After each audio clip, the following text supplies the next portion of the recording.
Assalamualaikum warahmatullahi wabarakatuh. Perkenalkan, nama saya Putri Samaya dari jurusan Farmasi Klinis dan Industri. Di sini saya akan mempresentasikan hasil PKL di Apotek Syafaqah. Latar belakang, menurut Permendikbud nomor 50 tahun 2020, PKL adalah kegiatan siswa atau mahasiswa untuk mendapat pengalaman kerja sebelum memasuki dunia kerja yang sesungguhnya. PKL adalah kegiatan yang biasanya dilakukan oleh siswa SMK, mahasiswa, atau pekerja baru. Tujuan 1. Untuk meningkatkan dan membentuk pola pikir atau potensi yang dimiliki siswa-siswi tersebut agar menghasilkan inovasi dan ide baru. 2. Untuk menambah pengalaman kerja sebelum terjun langsung ke dunia kerja yang sesungguhnya. Ketiga, mampu melaksanakan pelayanan kefarmasian di apotek.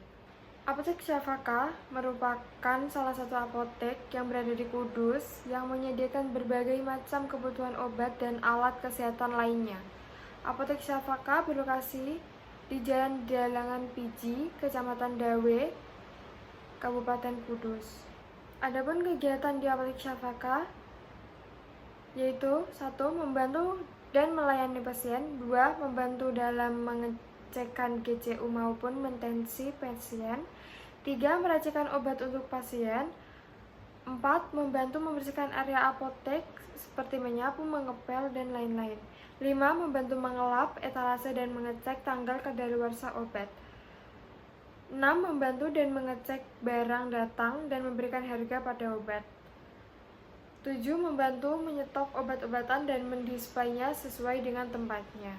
Obat diambil dari materi pembelajaran farmakologi dan praktikum dalam memahami penyakit yang dialami oleh pasien, menyimpulkan penyakit tersebut dan obat apa yang harus diberikan, menata obat sesuai dengan golongan diambil dari materi pembelajar farmakologi yang membuat beberapa jenis golongan obat, yaitu 1. Obat bebas, 2. Obat bebas terbatas, 3. Obat keras, dan 4. Obat psikotropika dan narkotika. Kesulitan dalam PKL di Apotek Syafaqah. 1.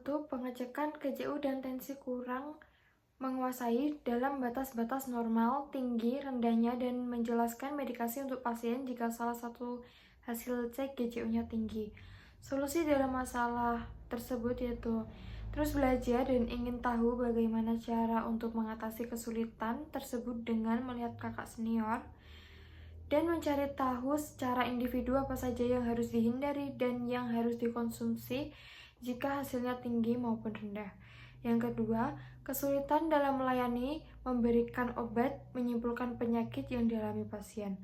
Solusi dalam masalah yang kedua yaitu mengamati dan belajar bagaimana cara menghadapi pasien dengan baik, menyimpulkan penyakit, hingga meracikan obat untuk pasien agar tidak terjadi kesalahan dalam pemberian obat. Lanjut evaluasi dari hasil perkerin di Apotek Syafaqah selama 3 bulan dari awal Agustus hingga Oktober akhir. Evaluasi terhadap diri kami yaitu 1. Kedepannya dapat meningkatkan belajar dan pemahaman. 2. Dapat menerima pendapat pro dan kontra dari orang lain. 3. Agar selalu tenang dalam menghadapi pasien. Kesimpulan dan saran. Setelah melakukan praktik kerja lapangan, siswa-siswi jadi lebih mengetahui tentang obat-obatan yang belum dipelajari di sekolah. Selain itu, siswa-siswi juga jadi lebih tahu mengenai semua ruang lingkup yang ada di apotek, sehingga menambah motivasi bagi siswa-siswi untuk mempermudah ilmu farmasi. Saran apotek untuk mempertahankan dan meningkatkan mutu pelayanan kepada masyarakat, serta senantiasa bersikap ramah saat melayani pasien. Dan sekolah sebaiknya kedepannya lebih meningkatkan tentang pengenalan obat yang ada di apotek. Berikut lampiran foto yang dilakukan di PKL Apotek Syafaqah. Sekian presentasi PKL di Apotek Syafaqah. Terima kasih, mohon maaf jika ada salah tutur kata Assalamualaikum warahmatullahi wabarakatuh.